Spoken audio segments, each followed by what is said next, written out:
Well, Brett, obviously now the defense is coming for you guys since you brought the game back last year. What's your thought on that? Yeah, I mean they say that every single year. Last year they thought they had Joey and they were talking all this crap and everything. Tyler Rassa came out of nowhere, helped us out. That'll be a big loss for us, but I feel pretty confident in the team that I've selected, and I've looked at their roster, and it's going to be rough once you get out of the middle of the order. So I feel pretty confident in the offense, and I think we should be okay. Once again, they have a minor league baseball guy that they're relying on again, but like you said, that didn't mean much last year. Yeah, no, definitely Mason. I mean, he's going to probably hit 3 home runs, same thing. But I mean, you got to have guys on base. So, same thing that happened to Joey last year. I think he hit a home run every time he was up. I don't remember, but it didn't really help because there was nobody on base before him. Well. So for you, we're talking about the summer and stuff. Obviously, as a quarterback, you always have an interesting summer. What has your summer been like? The Clarkson camp and all that stuff. What's it been like for you? Yeah, it's been a good summer so far. The Clarkson camp was a good way to start it off, just kind of right before we got up here. To see some other good college quarterbacks and kind of gauge where I need to be at the start of the year and. It kind of hit the ground running ever since then. Our workouts have been really good. What did you take from that camp? I mean, when we talked, you mentioned being around, getting to learn from some of those guys. But what can you take from them? When you mentioned to see where you have to go. I mean, what did you pull from that?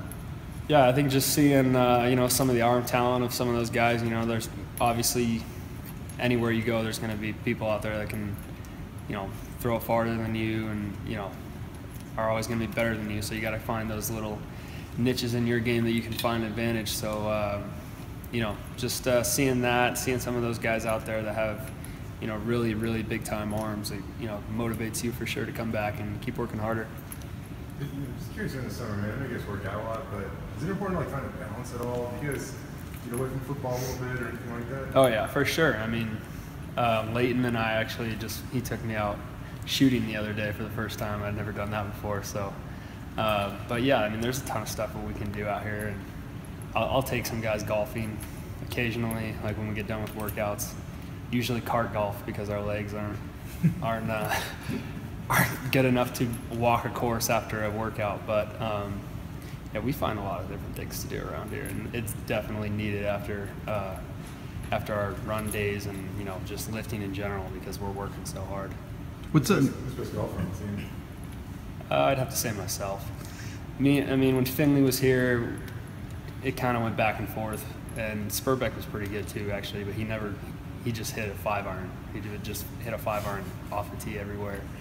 So he was pretty solid, but yeah, I'm gonna have to go with myself. Who's got the worst golf etiquette out on? Worst golf etiquette. I took AJ Richardson and said on the course the other day. And we had to work on it. There were some basic golf etiquette things that we had to go over, like don't put your green or your bag on the green. The basic don't talk when other players are hitting and yelling on the golf course because AJ is a very loud person. So yeah, I mean, I haven't really golfed with anybody else but we learned, and they kind of got it down. Played 3 holes, so. They're getting better. Sed actually has a pretty good swing. So does AJ too. AJ was actually pretty decent. When you guys you talk about that bond, that's an off-field thing, but also in practices and stuff like that during the summer workouts, you guys build that. How's that coming along for you? And you're gonna have to work with a lot of guys who maybe haven't had a lot of catches in their careers. And how do you kind of foster that this time of year? Yeah, I think just building that relationship with them. Obviously with Tom being gone, we had a pretty good. Chemistry the past couple of years, and same with Chaz and Jeremy as well. So it's just like I said, I've said this many times before, but it just takes a lot of time together and spending time on routes and all the different nuances of timing routes and other things like that, learning different coverages and stuff. And but I think the biggest thing is spending time off the field and just kind of getting to know them too. And I'll actually have a few of the guys coming up to my house this week and for the break, and a few of our receivers, so that'll be good to get some time off and just kind of get to spend some time with everybody and it'll be fun. Do some barbecuing for sure, so it'll be good.